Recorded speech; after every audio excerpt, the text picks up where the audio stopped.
បាទអ៊ំស្រីម្នាក់គឺគាត់សាកល្បងអាឈុត$25ហ្នឹងទៅគឺគាត់ទទួលបានលទ្ធផលល្អមែនទែនបាទជាពិសេសគឺបានលីម៉ូដួងដាក់បន្លែនៅជុំវិញផ្ទះគាត់តែម្ដងបាទនេះបងប្អូនមើលលីម៉ូដួងគឺខ្មៅក្រឹបតែម្ដងបាទធ្វើឲ្យដីរបស់យើងនឹងមានអុកស៊ីសែនបាទគឺយើងស្រោចទឹកទៅជីនឹង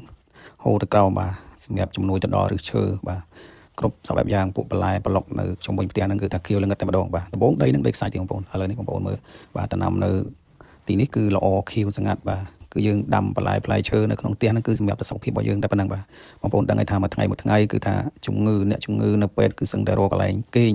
លែងឃើញហើយបងប្អូនដែលធ្លាប់អញ្ជើញទៅពេទ្យហ្នឹងគឺដឹងហើយគឺថាអណយអធមណាស់បាទនៅក្នុងមន្ទីរពេទ្យគឺសម្បូររោគច្រើនណាស់មិនដឹងជារោគស្អីទេ